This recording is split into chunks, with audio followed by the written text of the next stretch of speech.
subscribe now and press the bell icon. Never miss an update. तो आइए guys lesson को start करते हैं। Okay, start now.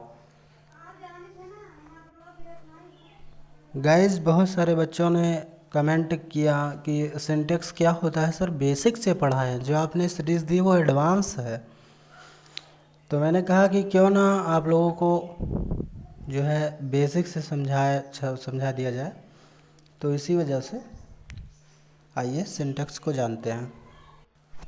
तो गाइज सिंटेक्स किसी भी वर्ब को करेक्ट यूज करना ही सिंटेक्स कहलाता है। अब बेसिकली मैं बात करूँ तो सब्जेक्ट वर्ब एग्रीमेंट की, तो वही भी सिंटेक्स भी होता है। अब सब्जेक्ट वर्ब एग्रीमेंट जो है वो सब्जेक्ट और वर्ब का एग्रीमेंट कहलाता है। कॉन्सेप्ट नंबर 1 समझिए आप।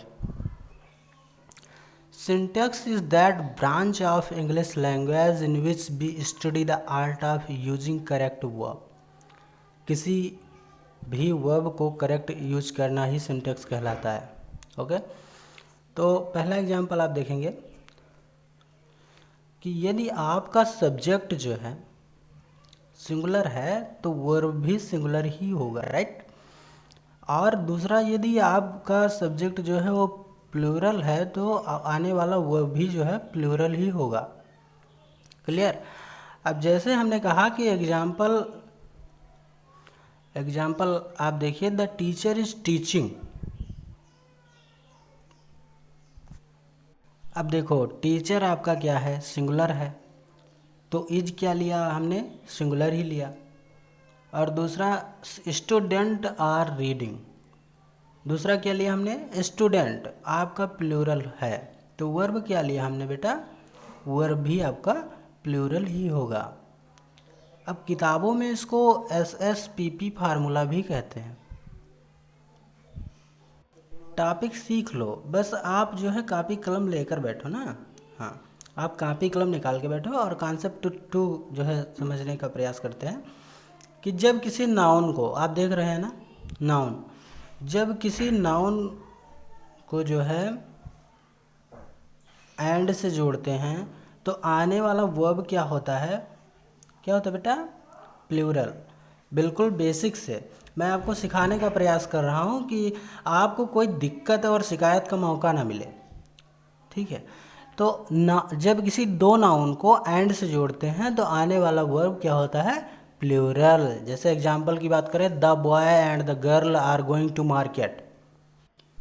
अब यहाँ पर पहला नाउन तो द बॉय हो गया एंड दूसरा नाउन क्या हो गया, द गर्ल।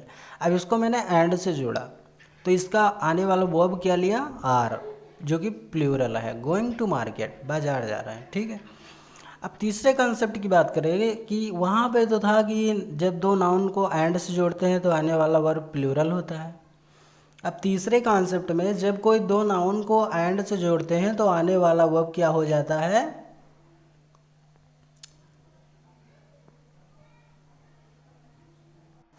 तो बेटा आने वाला वर्ब क्या होता है, प्लूरल। ओके, बट मैं यहाँ पर कर दे रहा हूँ सिंगुलर, क्योंकि एग्रीमेंट, समझौता, सब्जेक्ट वर्ब का समझौता हो रहा है, समझौता कर रहा हूँ मैं। और जब singular verb singular, subject singular, verb singular, subject plural, verb plural, तो समझौता कहाँ हुआ भाई, यही तो समझौता, यही समझौता जो है हो रहा है यहाँ पर जी। जब किसी दो नाउन को एंड से जोड़ते हैं तो अभी तक वहाँ पर मैंने बताया कि वह आने वाला वो प्लूरल होगा आपका, लेकिन तीसरे कंसेप्ट में मैं आपको बताने का प्रयास कर रहा हूँ कि जब किसी दो नाउन को एंड से जोड़ते हैं तो सब्जेक्ट वो जो है आपका वर्ब आने वाला जो है वो सिंगुलर होगा, क्योंकि ये पार्ट ऑफ पार्सल। अब यहाँ देखो, दो नाउन को एंड से जोड़ा, अब समझना यहाँ पर ये है कि ब्रेकफास्ट नाश्ता है, जैसे bread and butter, are sold लिया, ये प्लूरल होगा ना, और इज़ माई ब्रेकफास्ट, ये आपका क्या हो गया, सिंगुलर हो गया। तो आपका जो ब्रेड और बटर है तो जैसे अब ब्रेड में बटर को लगाया और गर्म किया तब तो खाया ना। ऐसा तो नहीं है कि हाँ ब्रेड को पहले खा गए तो मक्खन को खाया फिर पानी पी लिया गिलास है ना। हाँ तो पहले ब्रेड को और मक्खन को उस पर लगाया फिर गर्म किया फिर खाया, तो हमारा सुबह का ब्रेकफास्ट हो गया। तो ब्रेड और बटर क्या है, पार्ट एंड पार्सल है, अभिन्न अंग है। तो subject plural but verb singular होता है कब, जब दोनों अभिन्न अंग हो, मतलब भिन्न ना हो अभिन्न हो। यहाँ तक बात समझ में आ रही है ना आपको।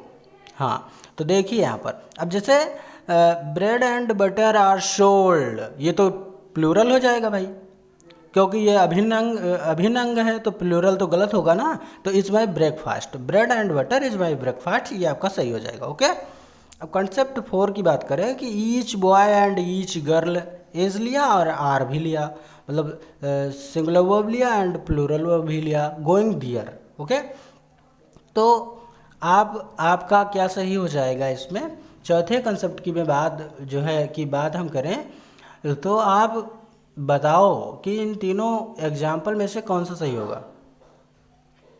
जैसे ईच का प्रयोग, और क्योंकि ईच आप के बाद आने वाला सब्जेक्ट होता है, क्या होता है, सिंगुलर, लेकिन वर्ब क्या होती है, plural. Each either neither every, each either neither every, जहाँ कहीं भी दिखता हो आने वाला वर्ब क्या होगा बेटा, सिंगुलर। ये आजीवन रट्टा मार लो, याद कर लो, ईच एदर नेदर एवर के बाद आने वाला वर्ब क्या होगा, सिंगुलर। ओके अब चौथे की बात करें, each of the officer are honest, each of the officers is honest, each of the officers is honest. तो आपका ये तीसरा वाला सही होगा क्योंकि ईच ऑफ है। अब यहाँ पर each of the officers is honest होगा क्योंकि हमारा ईच ऑफ है और ईच ऑफ के साथ जो है हमारा वर्ब क्या प्रयोग होता है, सिंगुलर। तो ये रहा बेसिक कंसेप्ट सिंटैक्स का। और आगे के वीडियो के लिए आप हमारे चैनल को सब्सक्राइब ज़रूर करें, और अगर वीडियो अच्छी लगी हो तो लाइक करें और हमारे चैनल को सब्सक्राइब करें। बने रहें हमारे चैनल के साथ ऐसे ही इंटरेस्टिंग और मोटिवेटेड और एजुकेशनल वीडियो देखने के लिए। धन्यवाद। Thanks for watching and given me your time.